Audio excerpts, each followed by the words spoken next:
Hey, very nice from to meet Collider. I'm a big fan of your book. you. Right, I'm a big fan of your website. I love hearing this. Zach just said the same thing, and it's like when it's people you admire, it really means a lot. It's enthusiastic movie news. Like, there's a big movement to kind of tear down cinema, and I feel like Collider is one of those places that celebrates cinema. So that's why I dig you guys. I'm pretty sure we're done. Thank you.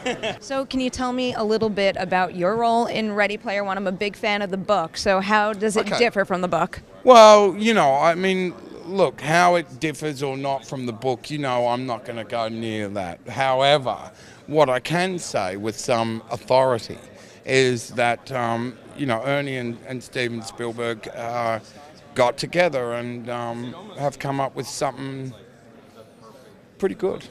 I love this book. I know Ernest is credited as a co-writer on this, so can you tell me a little bit about adapting it with the writer of the source material? Yeah, well, I mean, Ernie wrote drafts before I came on, and then I was hired after that, and I wrote a draft, myself, but I already knew Ernie. I had made this documentary that he was in called Atari Game Over, and so we started talking about the adaptation before I even wrote it. So when I rolled into it, I had been, I used to joke, I had been like steeped in Ernie for like 6 months before I started writing. But then once we got into production or got closer to production, stuff would come up all the time where we were just like, we need to get Ernie here to talk this through, or we have questions for Ernie.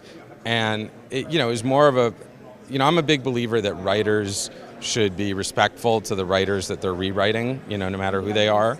And including like Eric Eason, who's a writer who wrote drafts in between me and Ernie, who I feel like he, even if we didn't use that much of his stuff, he deserves some credit. So, for me, it was just a no-brainer that he's both the original screenwriter and the guy who wrote the book. So he's the expert. He's who we call. You write a book, you pour your heart and soul into something like this, and then someone approaches you to adapt it, which I'm sure is super exciting. What kind of nerves and apprehension did you have to committing to letting someone turn this thing into a movie? It was crazy. I actually was lucky enough to sell the book rights in a bidding war in 2010, and then the very next day, because of the excitement over the publishing rights, then there was a bidding war between all the big studios in Hollywood, which is nuts for a book that I wasn't even sure I could get published, much less I kind of assumed it could. The whole time I was writing it, I assumed it could never be a movie, but then Warner Brothers bought it, the day after I sold the book rights, with me attached to write the screenplay, so then it kind of became my job to turn my unfilmable book that I had just written into a movie. But then, it was a long development process, and I was really lucky in that a friend of mine, Zach Penn, got hired to refine the screenplay even more, and he and I had met on an Atari Game Over documentary that he had made. So, and I really love Zach's writing, and Zach's writing movies like Last Action Hero had actually helped inspire Ready Player One. So that was what's so great about working with him and Steven, is getting to work with some of my favorite writers to reimagine my story and make it purely cinematic. How much do you get to work in the Oasis versus your live-action real-world character? Well, as you know from the book, there's a bit of action going on in both. So there's a bit of time spent in each. There's a fair bit of time in each. How about with directors? Because I've been following this since I read the book, and I know that over the years, sometimes it's a little difficult to get a project off the ground. You have different names in the mix. Did the draft of the script change from director to director? Well, I when I took over, I wrote a draft, and they sent it to Steven, which I thought, oh my God, he'll never say yes to this.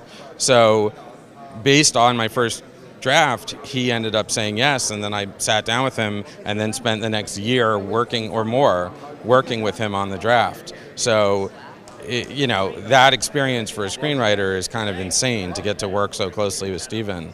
There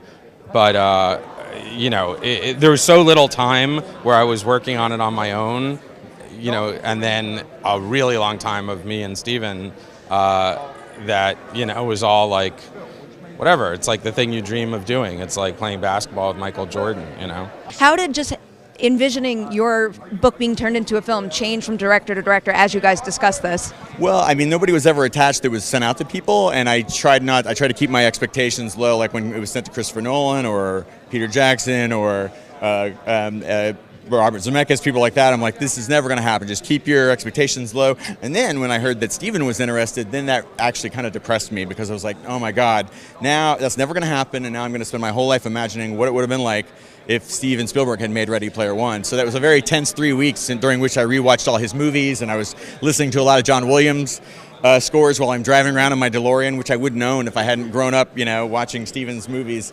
So it was an amazing experience when it finally happened, and then I got to go to Amblin, which is like, for me, is like Skywalker Ranch. It's this magical place. When you go into Amblin, there's a little wishing well there, and it's the wishing well that Marty McFly is leaning against with a picture of his siblings that fade away, things like that. It's like a magical place where stuff from my childhood is scattered everywhere, and he is he's like Willy Wonka, like meeting him. It was amazing, and so kind and so generous, and such a fan of my book. I know that when he had his first meeting with Warner Brothers, he came in with a copy of the paperback, and it was just full of Post-it notes of things that he wanted from the book to go back into the movie, and that's kind of been the experience all the way along. To have somebody who, he influenced Ready Player One. I wouldn't have written that book probably if I hadn't grown up watching The Goonies and watching the Indiana Jones movies and E.T. and Close Encounters. Like, so much of my DNA and who I am as a person is because of his films, and so it's like density. I tell people it's like the perfect the perfect set of circumstances. How was it working with Steven Spielberg? I mean, Jurassic Park is my favorite movie of all time. So many of his movies were very important to me growing up in the 80s and the 90s. So what was it like working with him? It's, you're working with, like, the master. I mean, he's such a good audience. And, his skill as an audience is pretty unparalleled. I mean, he's able to feel he's really able to feel film, like in his cells. He just knows and he won't stop until it's right, until it's absolutely right, until he feels it. And that's a very exciting thing, to be around that level of passion, that level of precision. It's awesome. It makes so much sense to have him direct this movie when so much of his work influenced the content of the book. Yeah, it's a beautiful full circle that Ernest Cline wrote this book referencing all these pop culture things, and Steven Spielberg's worked largely in it, and then the man himself directs the film. Look, everyone that's worked on this film is delighted by that aspect, and none of us are here without the man himself. I kept complaining to him, why did you have to direct and produce all these great 80s movies? Because there's nothing, I can't steal from this movie, I can't steal from that, we can't use a reference from this. Because, he didn't want the movie to be about himself.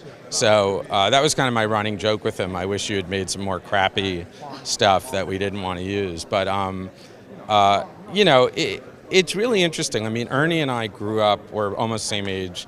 We grew up with all the same reference points. We grew up, like so many people, worshiping Steven's work, and it being like the first movies we really loved. So it's kind of surreal to then be working with that person on a totally new project that is still referencing things. Every day on set, Steven would tell us a story. There's some reference come up, and he'd be like, "Oh, I directed second unit of that for a day." And we're like, "What?"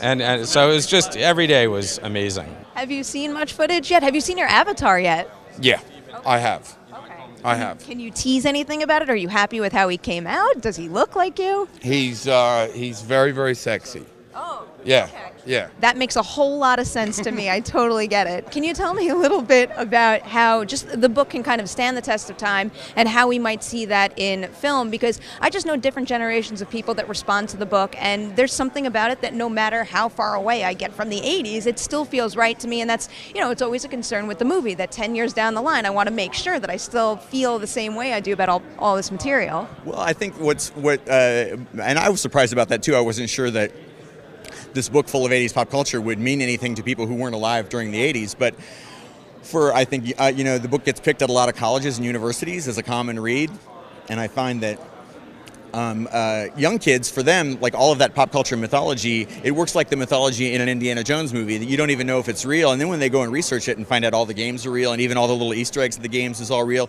it adds this whole other layer of exploration that they can do in the story. And it's like a meta text. When they read it, they'll have YouTube open and watch the different music videos, listen to the different songs or movie clips that are referenced. So it's almost like a primer in that time. And a lot of people, parents tell me that it has bonded them together with their kids, you know, who never cared about the 80s or their childhood before, but they read Ready Player One, and suddenly it's all, you know, knowing about their childhood is like the secret to, you know, vast fortune and wealth and fame. So I think it's a fun idea and a very natural kind of geek fantasy. You know, if you have your head full of useless movie knowledge, then the idea that you could use that knowledge to, you know, achieve fame and fortune and success and lift you out of your, you know, regular circumstances is a powerful idea. And what's crazy is that's what's happened to me, you know, by writing the story about all the things that I love. It's changed my life in the same way that the character in the book's life has been changed. Here I am, you know, it's crazy.